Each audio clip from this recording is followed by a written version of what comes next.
shake my nerves and you rattle my brain. Too much love drives a man insane. You broke my will, what a thrill. Goodness gracious, great balls of fire. Hi, I'm Chris Isaak. My new album's called Beyond the Sun. It's so good it's going to change your life. Grow hair on your chest and improve your sex life. And for you teens and old folks, just something to go to bed with.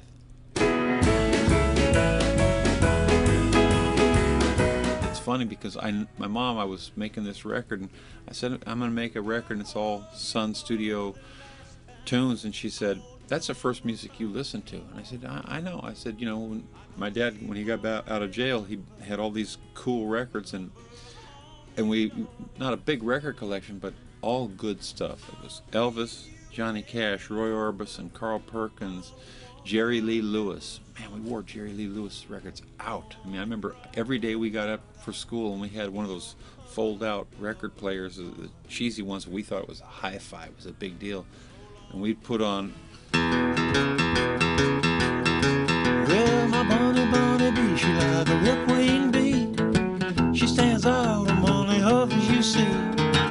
And we'd be jumping up and getting ready for Mom to say, turn that record player off, you kids got to go to school.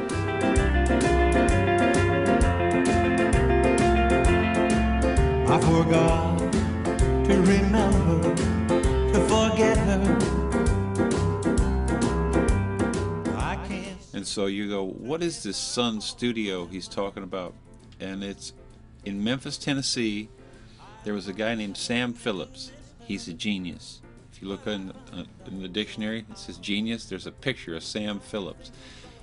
And I say he's a genius because he discovered and first recorded Elvis Presley, Johnny Cash, Carl Perkins, Roy Orbison worked at Sun. I mean, just so many people that came to Sun Studio. And it was a little tiny room with a great big sound.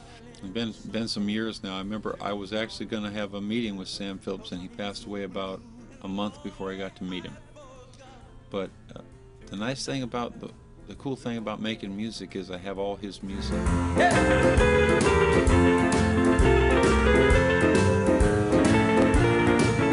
For years I've been telling my guitar player, this Roland James, you got to sound like Roland James. So we go to Memphis. We made this record. We went to Sun Studio. It's still there. They didn't tear it down, and it's still a working recording studio. They give tours and stuff, but we went there and they said, yeah, well, you can come in and record at night, and they'll tour during the day. So we go there, and I'm enough of a nut about Roland James that I know what he looks like, because I looked up every picture and everything I could ever find about him. And we're walking up, and I go, that's Roland James. And my hands begin to shake. It's like, because to me, it was like seeing Santa Claus or something, man. It's like I go, that's the guy. He's the guy who made all these records that I'm just nuts about. And my guitar player, finally we meet him, and my guitar player said, this is Roland James. My guitar player goes, you're Roland James. And Roland looks like, what? What did I do? And I said, I've been telling him about you for a long time. And I really focused in on what Roland played on some of those original records, and I couldn't play him to save my ass. I mean, he has a rhythm to his playing that sometimes you go, it's like, how does he do that? He leave me wet, leave me all alone.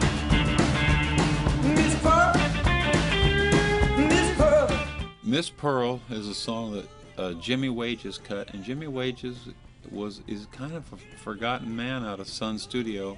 I don't read much about him. I've even talked to Cowboy Jack Clement, who I've read recorded that song or produced that song, and I said, Jimmy Wages, what can you tell me about him? He's like,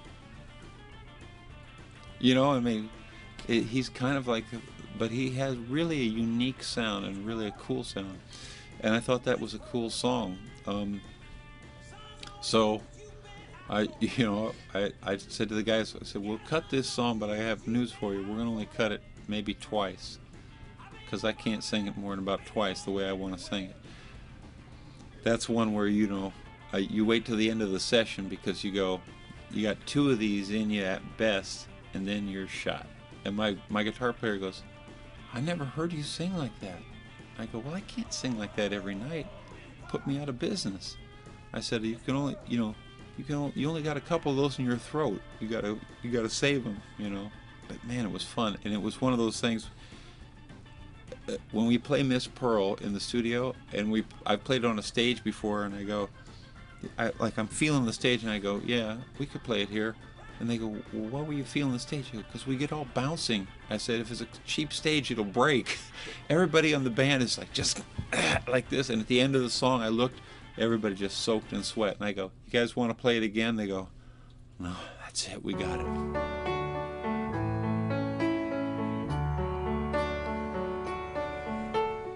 I got in trouble making this record because usually when you make a record, you're supposed to, usually what happens when you make a record, your manager calls about some point and says, how are you doing? You go, oh, it's the 3rd week and we're actually working on drum sounds. And they go, oh, that's good. That's not the way I record. I usually keep, straight ahead. They call and they go, how you doing? I said, we're doing good, having fun. Well, yeah, okay, well, how you doing? How many tracks you got? I said, oh, we're doing good, we're doing good. How many tracks have you got? 38. They go, 38? 38 tracks? You cut 38 tracks? Are you crazy? We're going to have to mix all this. That's going to cost $1 million. You're going to have to do... I said, you don't have to do a bunch of mixing and overdub and everything. We cut it all in the room. Every time we cut one, it's done. We got it. God bless, we had a great engineer, Mark Needham, and he's like, kind of like Sam Phillips. You get it right, you got it. And I said, well, we're having fun. They go, well, stop cutting. I go, yeah, well, we got a few more. Around 5 o'clock, took off his coat, said the night is short. He reached in his pocket and he flashed a coat.